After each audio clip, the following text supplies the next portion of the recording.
8 this morning? Oh yeah, that's also, we'll also talk about that. But, Okay, good. hello, everyone. Hello. Hello. Hello, Nat. Hello, Nick. How's everybody? Hi, everyone.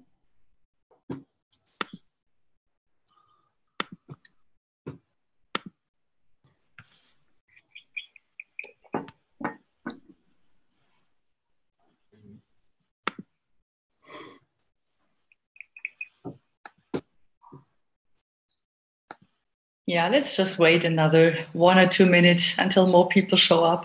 Mm-hmm.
Hi, Greg. Hey, how are you feeling? You feeling a little better?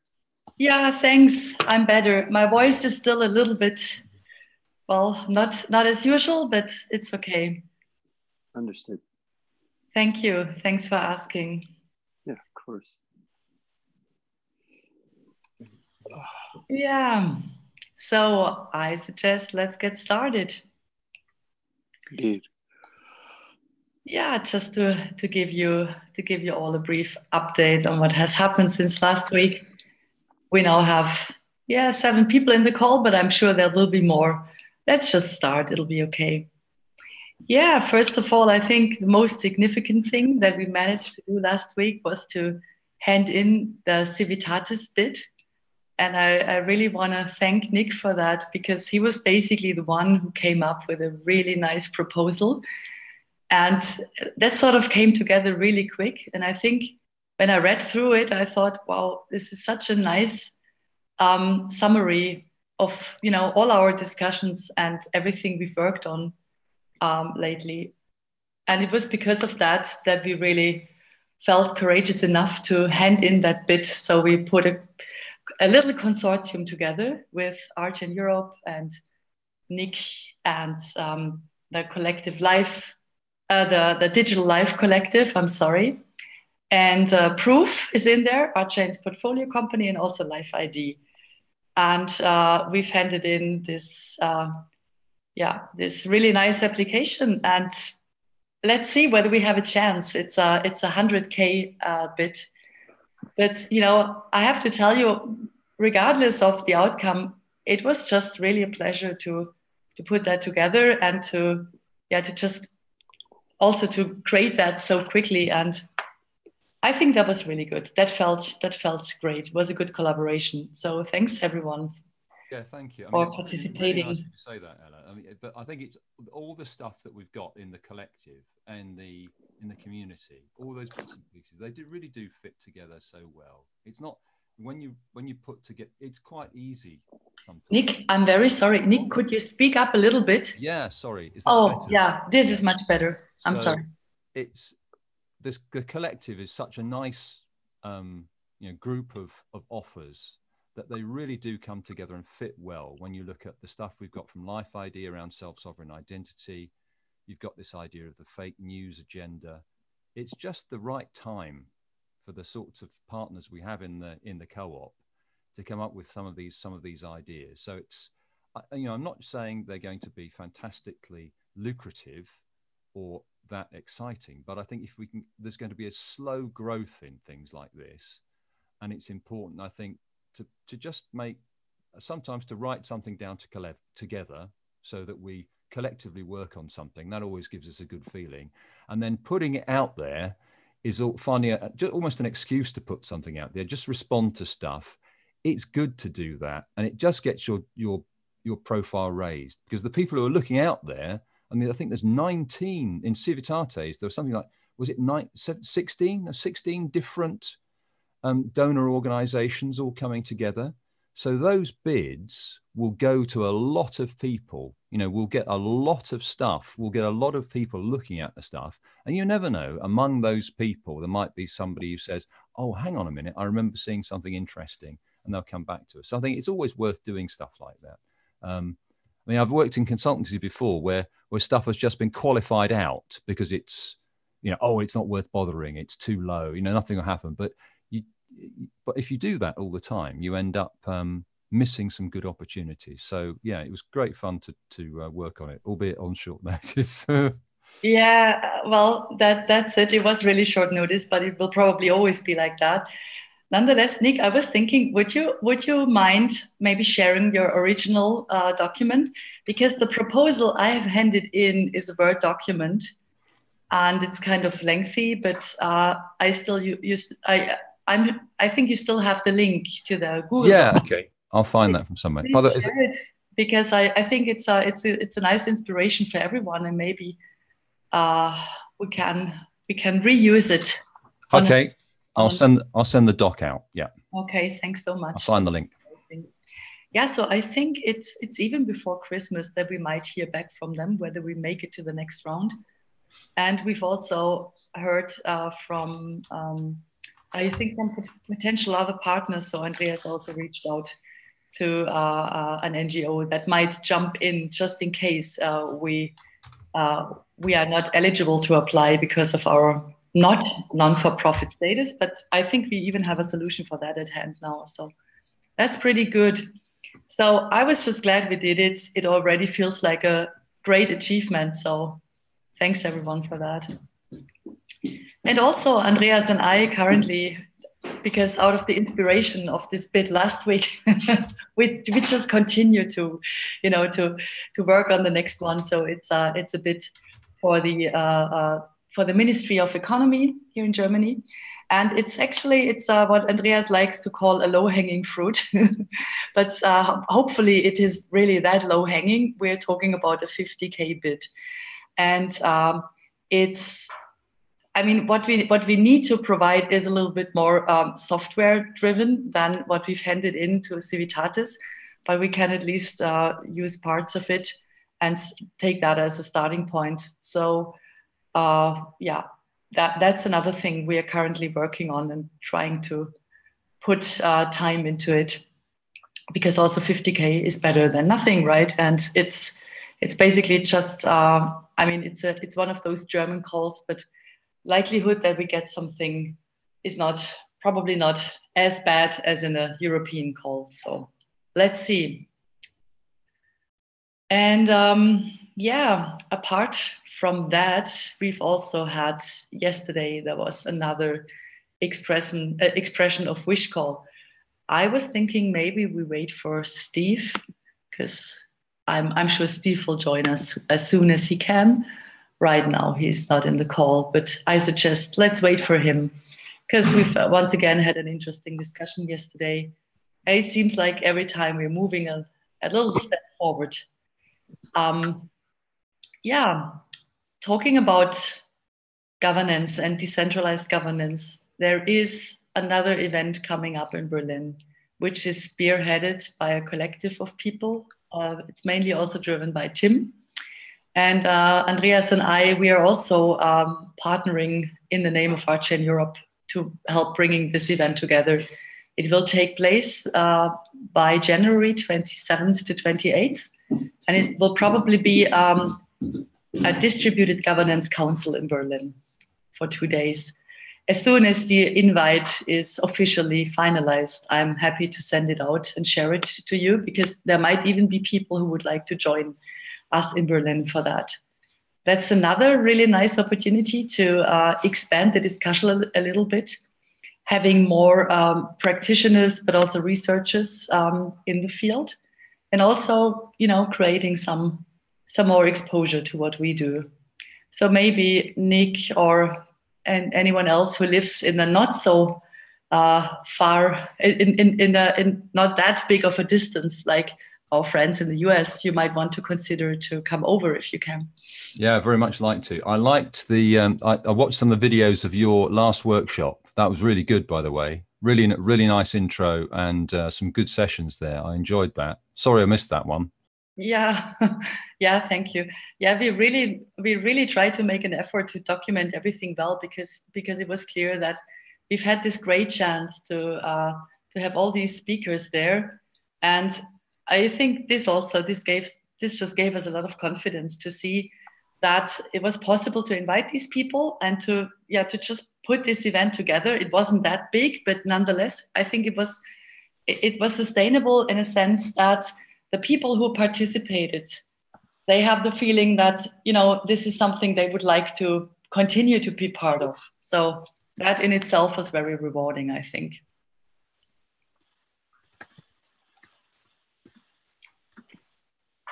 Exactly. So, hi, Ian, and hi, Rashid. Oh yeah. So also Andreas is sharing the link of the public videos. I've also shared it last time, and also we'll have all the presentations from that event, and we'll compile that into one. And this is also another thing we can share. Oh, and here in the chat you also see the link to Nick's proposal for the Civitatis bit.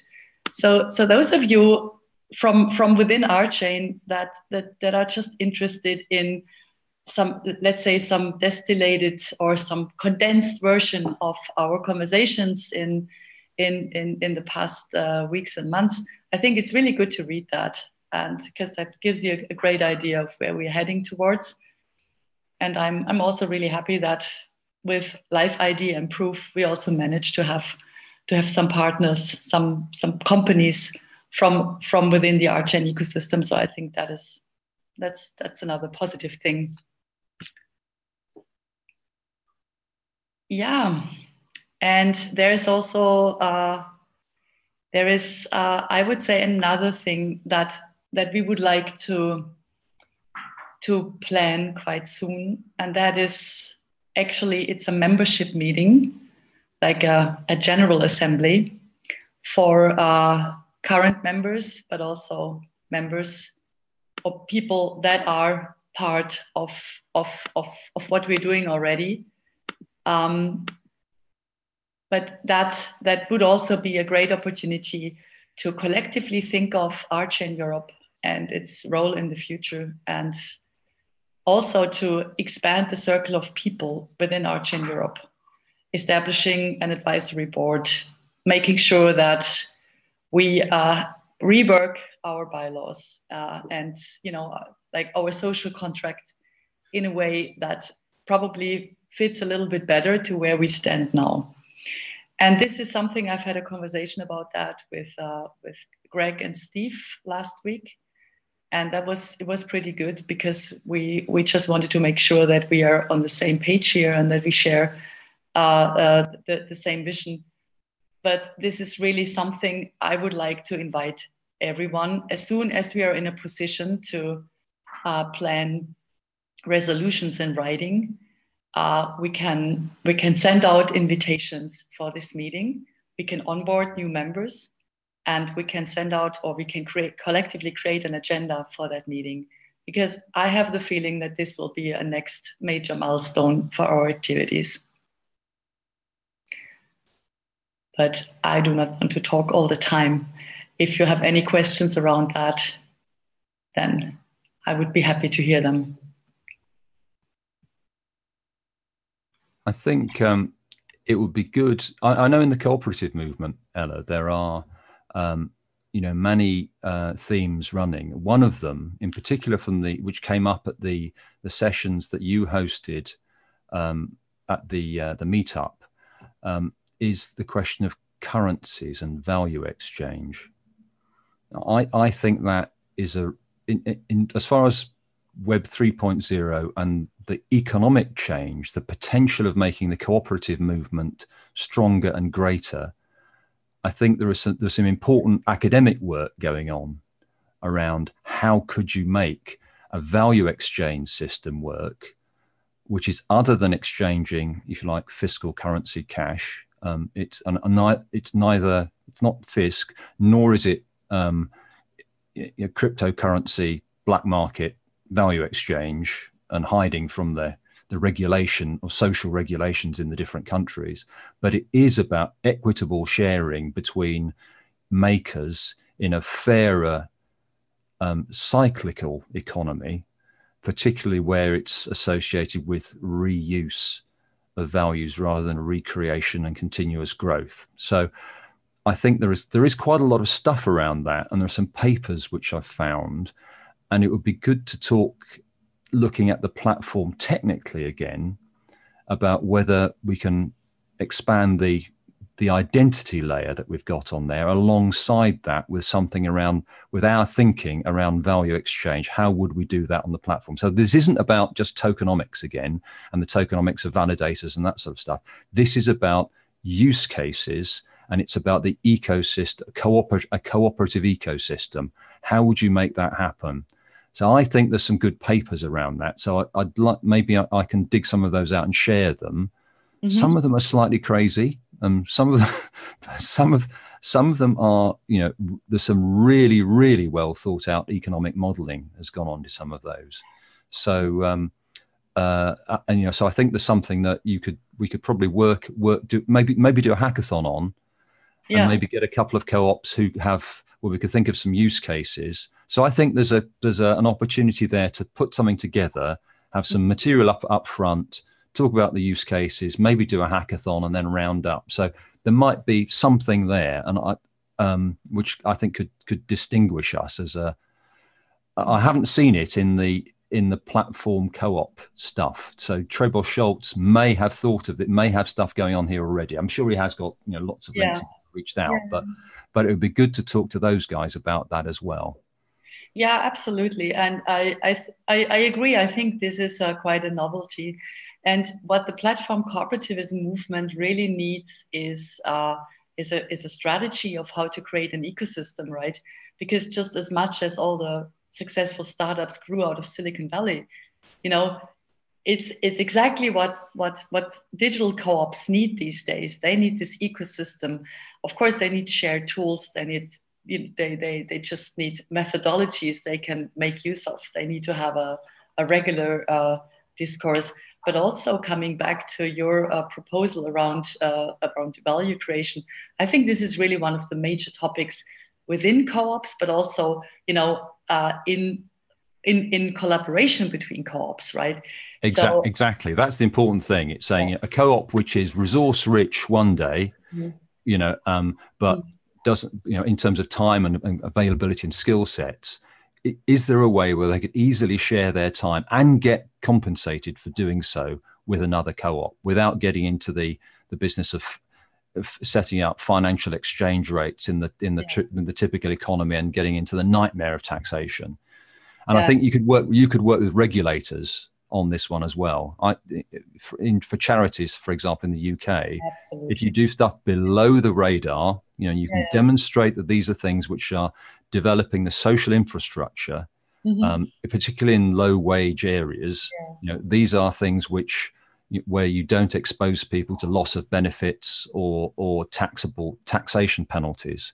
So if you can build in the regulatory window in there to make it open, transparent enough for the regulators to feel that there's no money laundering going on, there is nothing nasty happening in there, then you've got something where you can get support of government. So I think that's something that we could develop as a theme.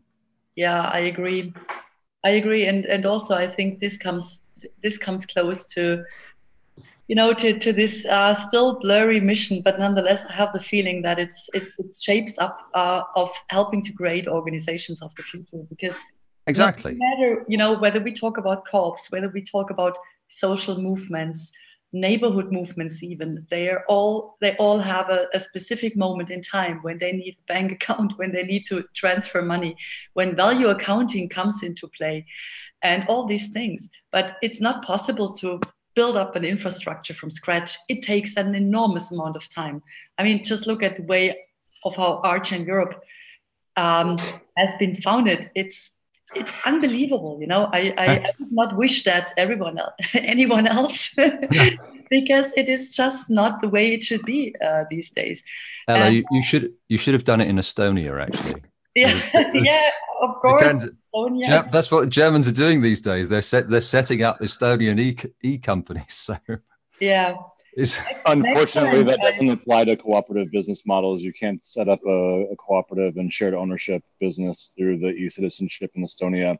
And sorry, just a second. You need two. Rashid, you can. You need two directors. You can. There's several charities set up in there. So okay, when I was looking at it 2 years ago, it wasn't possible to do. No, I think it's fairly recent. There's a charity been set up over there. Well, it's about a year ago or so. So have a look.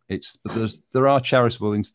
I think you may have to do some activity, at least some activity in Estonia, but there is a vehicle to do that.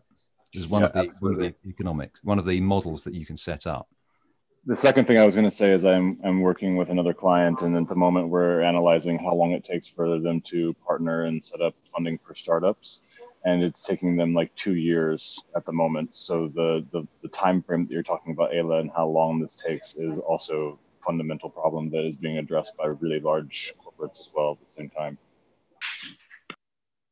Yeah, absolutely, Rashid. And by the way, I look forward to meeting you next week. And I know that we will discuss exactly that, because Rashid was also proposing that we try to create a learning journey out of this co-op foundation process, because that is really something worthwhile to look at and help building the tools and the knowledge to optimize that in the future. Steve, I nearly made it onto BBC Radio 4 last week, and in a political Q&A. Okay, that sounds really interesting. I'd like to hear more about that. That wasn't Gardner's question time, was it, Steve?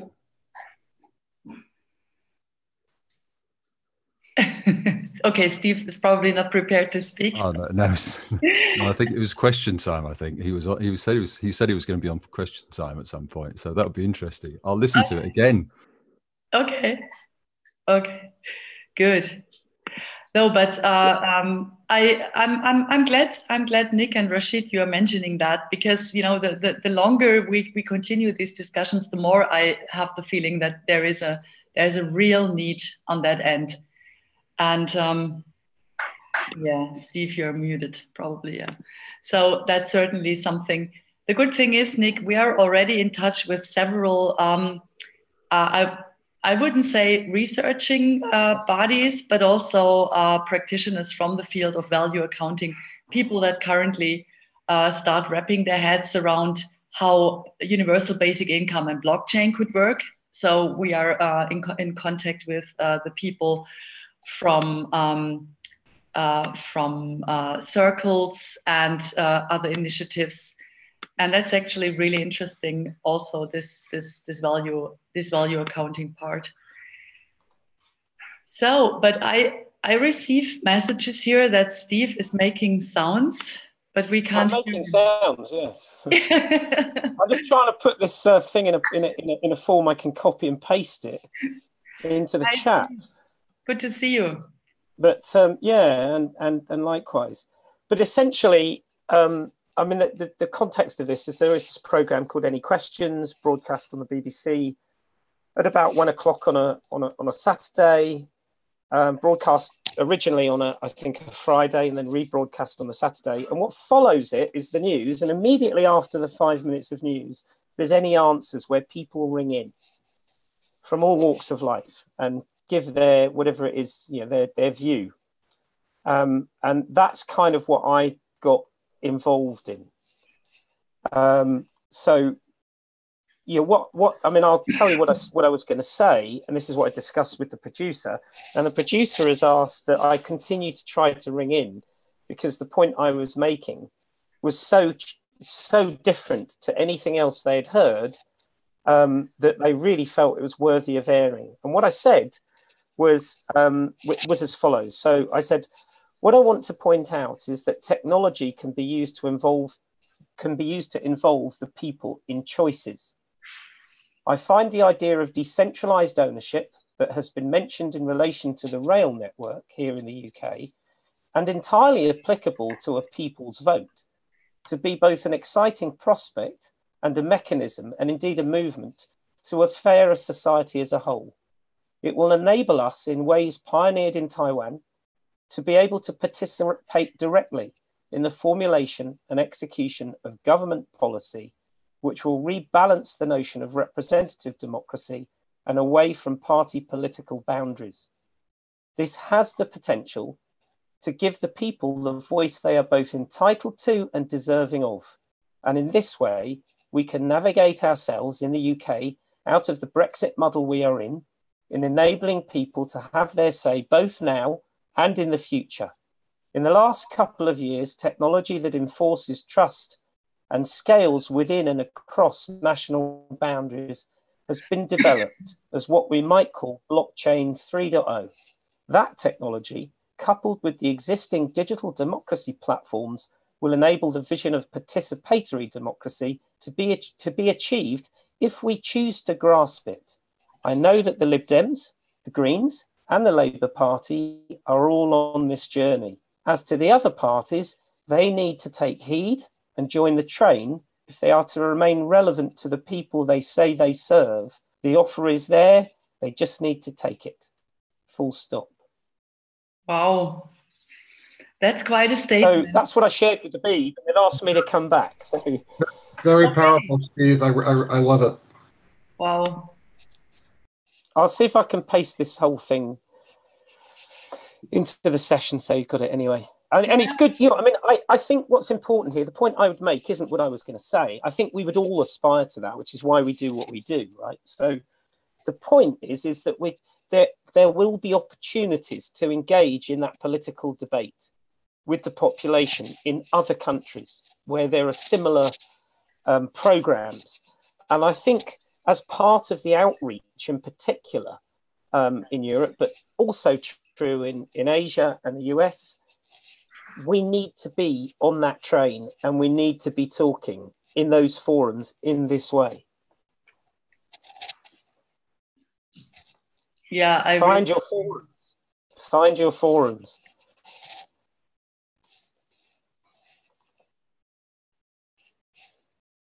That was it. It would be really great if we could.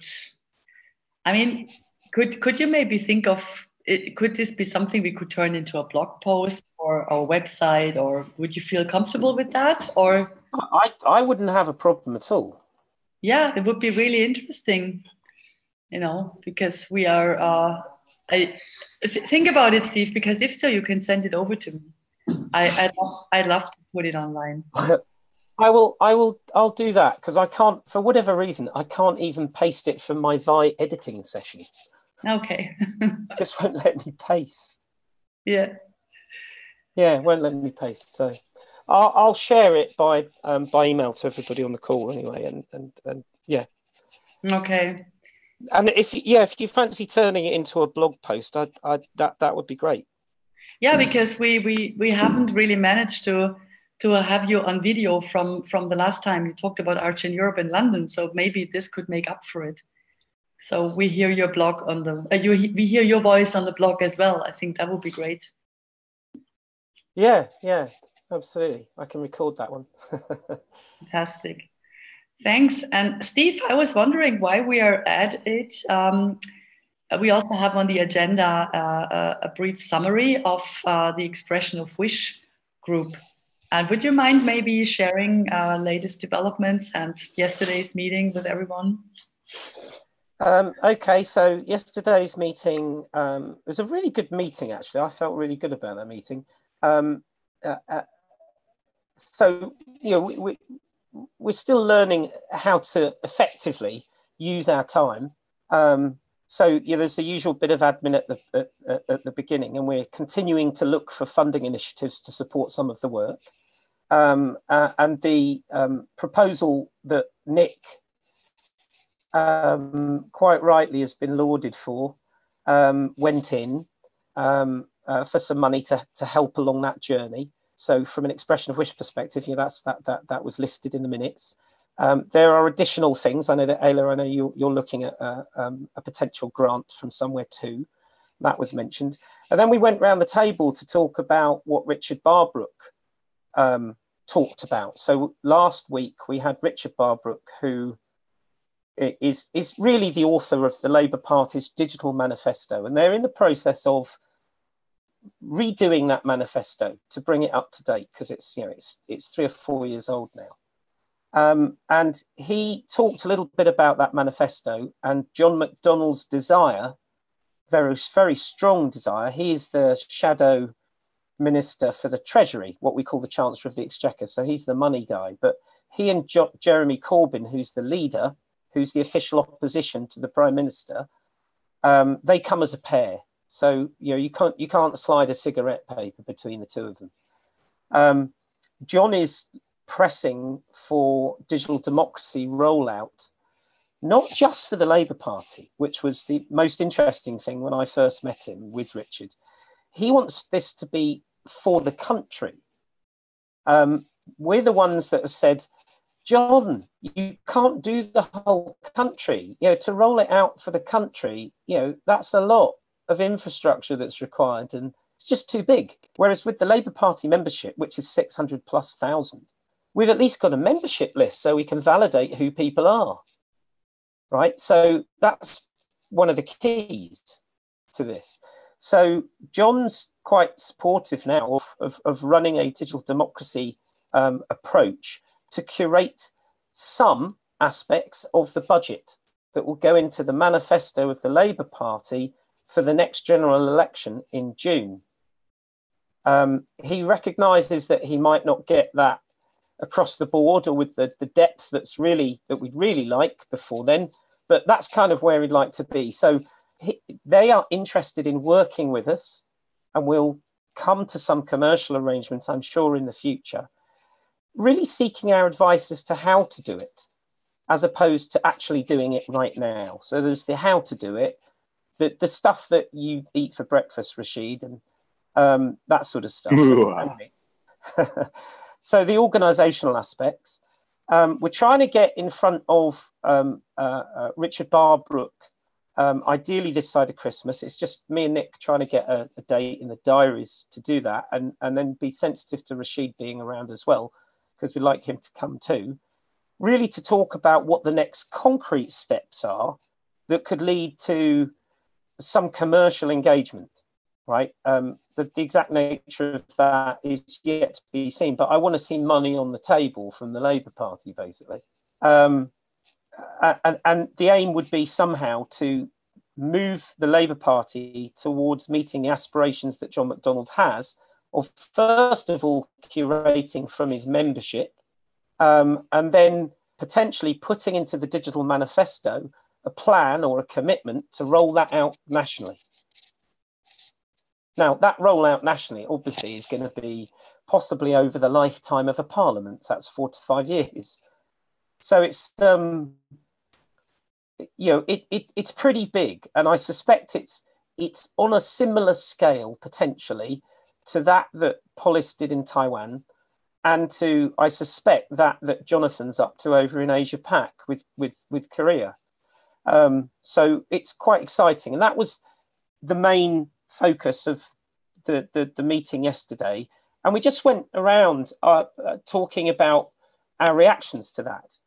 And the best thing about the meeting, the very best thing about the meeting, was every single person contributed yesterday. Everyone.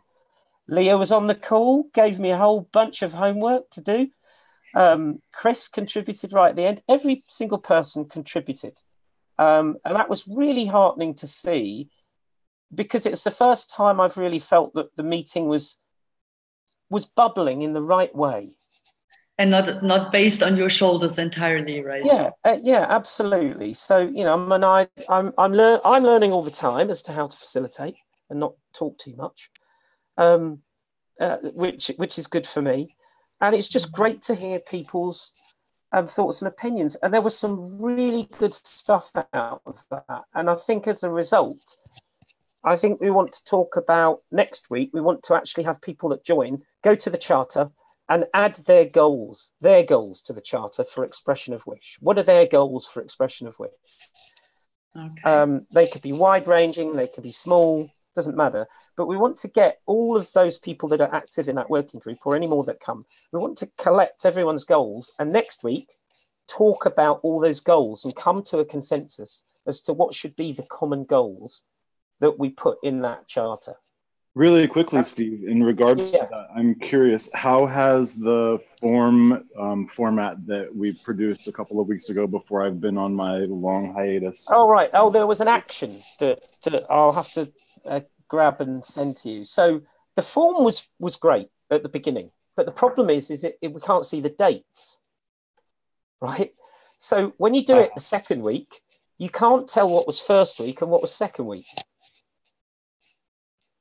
Okay. I wonder if we could work around for this. But I would be happy to, after this week, sit down and figure out a way to that was listed as an action to ask you, would you be able to update the form so that it did that?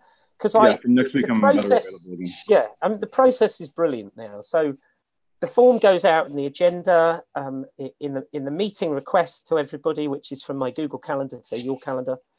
There's all the Zoom details. There's always the link to the charter, which also has the list of all of the minutes. There are links that you can follow, as well as the agenda for the current meeting. And all of those are all in the invite, so that you have those to hand. You can go to the charter in a click. You can go to the form in a click. You can go to the agenda in a click. You can look at the previous minutes. We've been recording the sessions so that we don't have such a burden of minute taking.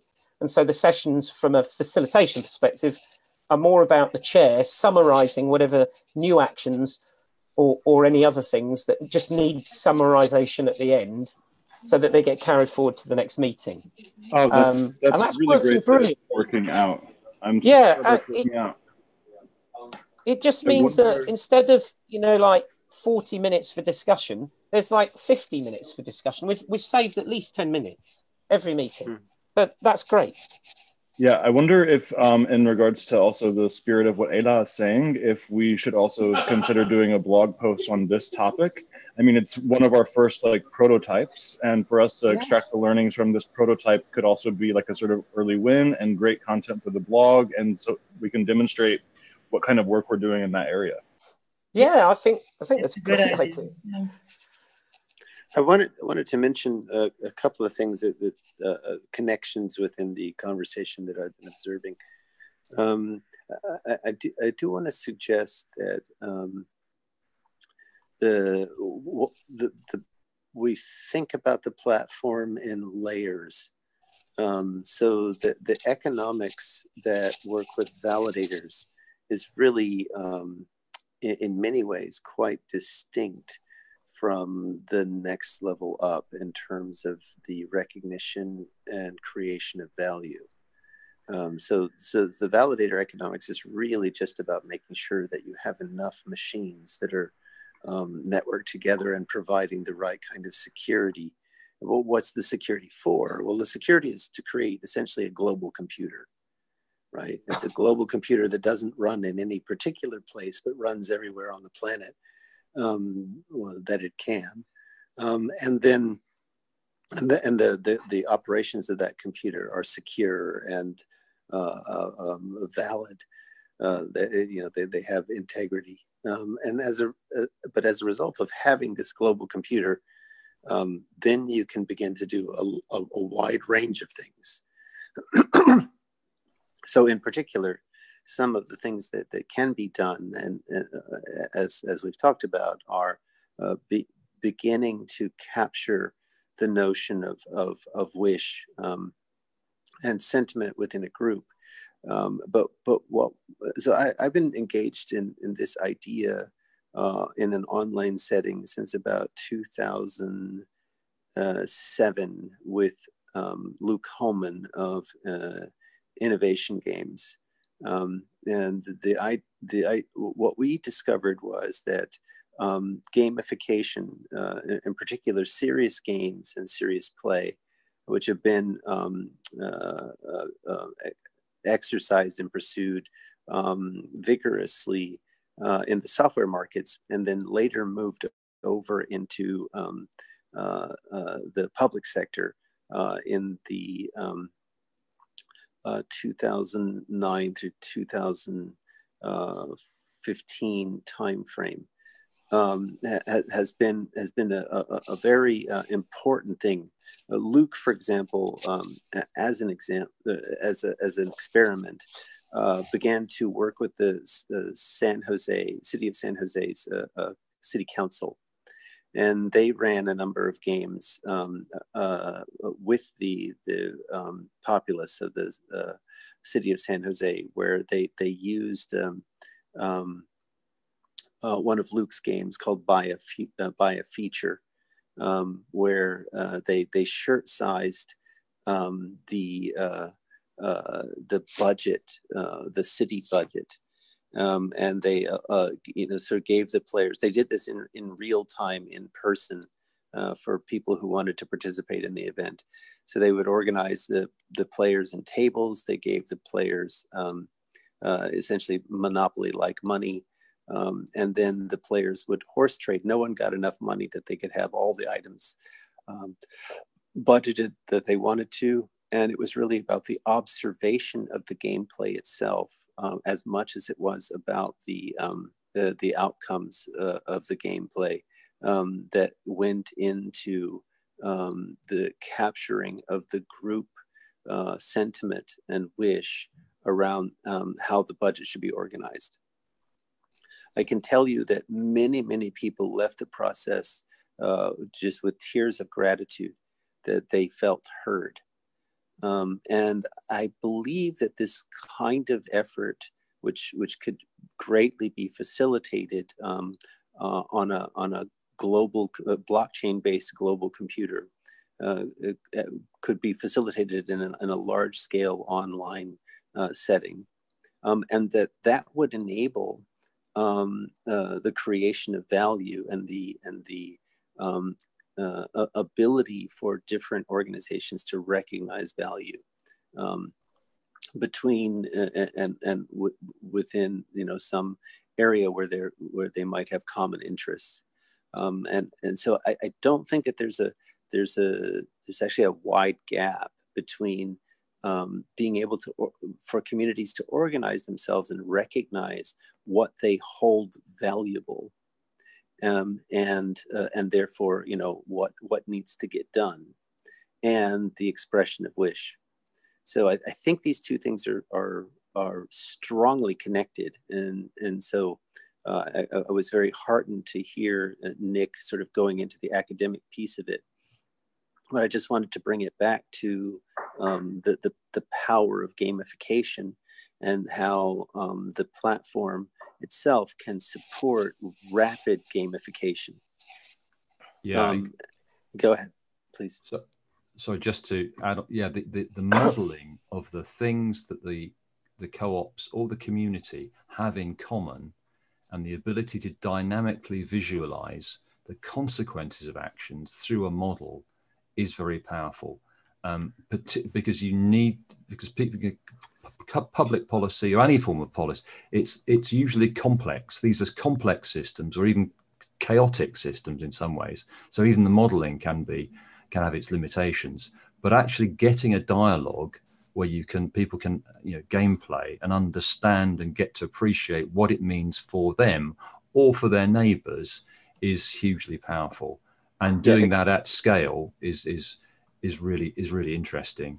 Yeah, exactly. No, you're spot on. I mean, there's something about play where we kind of remove the risk of the action, right? In Gregory Bateson's language, he was watching some primates at play, and he observed, the nip denotes the bite, but does not denote what the bite denotes, right? So there's a one level removed in terms of risk, and that enables the collective to sort of give voice to its own understanding of the situation in a fundamentally different way. And yeah, the tough thing though is doing that it's how do you get, what the chicken and egg situation, how do you get commitment to play a game of that interest and commitment to play a game of that scale? I mean, everybody uses gamification. I mean, I did a recruitment gamification stuff for government before, and it works very well. But that's just in the narrow, the context of a government trying to recruit technical architects. So you can gamify something like that quite successfully. But the really big things, build a platform at that scale, there's a lot of work and a lot of engagement, a lot of implementation. So it's sort of it's what's the platform strategy you have to get to that? What are the stages to get to that? That's the interesting thing, I think. Yeah, no, I absolutely agree. Like, one of the things that we did in Seattle in 2009, we ran an experiment around the healthcare reform. So again, we did in-person games as opposed to online games. And again, we adopted the buy a feature approach to the gamification of the topic. And then we took the Kaiser Permanente 100-page summary of the House and Senate bills, which were thousands and thousands of pages, and then boiled those down to a 15 or 20 point list. And because that was the only way you could, potentially even get it within the time scale of a single game. And what we discovered was that so much of this process is really about education. When you take a line item, in a 15 or 20 line item summary, obviously you've eliminated a bunch of information, because that expands out into a 100-page summary, which then expands out into a 1,000-page or 1,500-page bill that's sitting on the Senate floor. People read these line items, and the first thing they want to know is, can you tell me what this means? And I believe that therein lies that particular challenge, the challenge of education, is also the opportunity to get participation, because I think a lot of people really do want to know what's going on, right? And we have to build in this sort of cookie crumb trail towards more, again, with respect to gamification. If we think about it as leveling up, right? So, the expert player is playing at a different level than the novice player. And so I think that there's lots of things that we can learn about the gamification process that's also about drawing the audience in and eliciting. There will be players like ourselves, but we are all already staked in this game. Everyone here has some vested interest in the outcome of RChain Europe. And then the question is, how do we reach out to others who might want to who might eventually become staked in a game like that? And I think that can be done by the gamification techniques that have to do with alignment of interest and leveling up. Anyway, so it's a long story, but I think this whole thing is quite rich, and there's a deep connection between the recognition, creation of value, and the expression of wish. Absolutely. Yeah, thanks so much. I think these are super valuable thoughts. And it's absolutely no coincidence that this entire value creation, value accounting topic is coming to the surface now.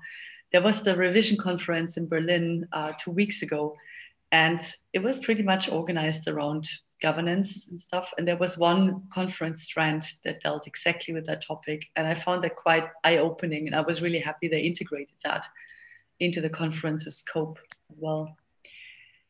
So, yeah. There was one other area that I thought was quite useful. So Steve sent me a query about Tim Berners-Lee's Solid platform, and where does that fit into the picture, you know, and I mean, it really, for me, it was a useful prod, because it helped me formulate just a little bit more precisely the way I'm thinking about identity, and I recognize that it's very different than the way Tim Berners-Lee is thinking about identity and the way most people are thinking about identity. And I'm curious and excited to see how RChain Europe eventually thinks about identity and proposes what a notion of identity is. But for myself, I feel that I'm interested in a notion of identity that has a certain characteristics. In particular, I do not believe that that agency is a given. I don't think that agency necessarily arises in individual human beings without a lot of work. I think that any individual human being can be driven by multiple and different characters inside them, depending on whether they've had a cigarette or a cup of coffee, or a bad night. And so individual identity is actually something that arises out of a certain amount of work. And so I want to be able to derive identity as a result of behavior.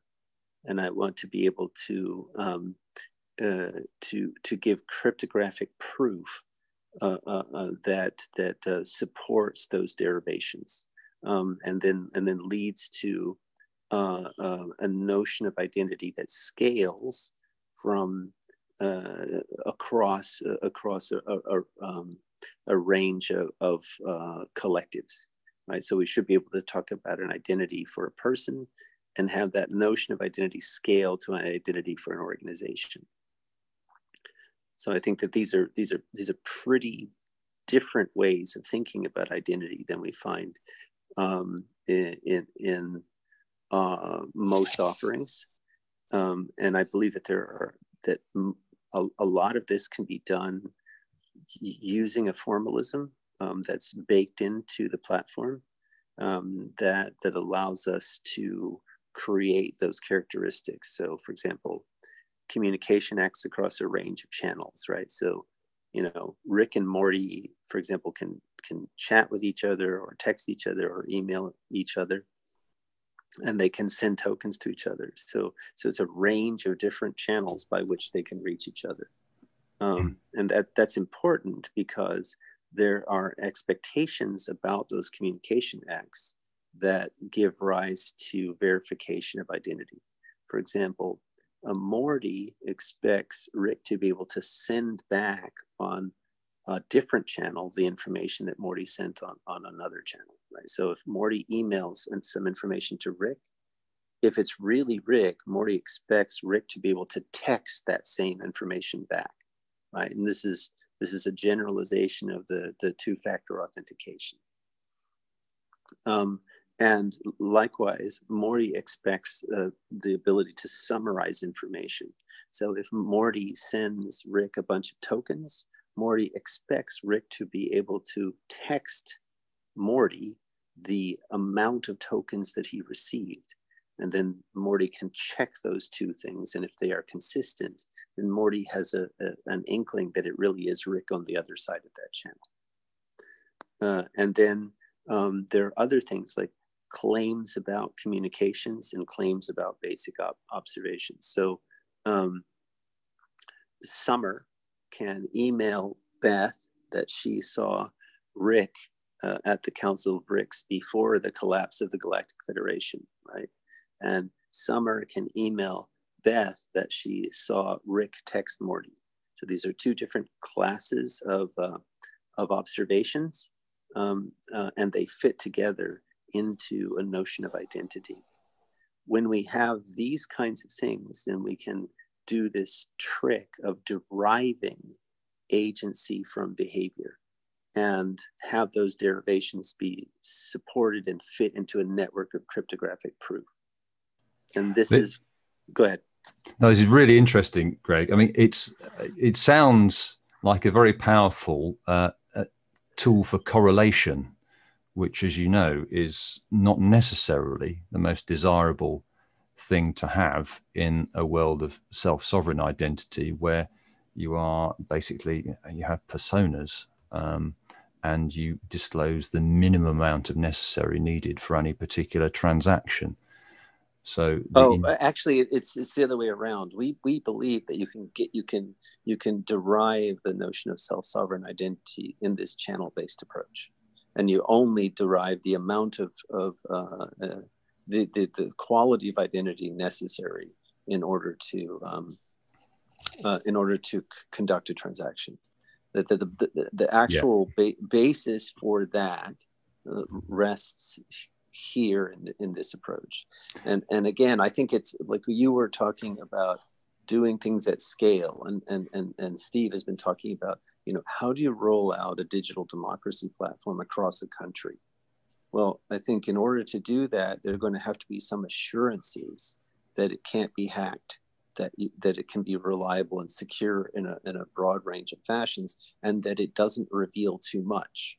Like one of the big things that like, if you, even when we talk about gamification, right?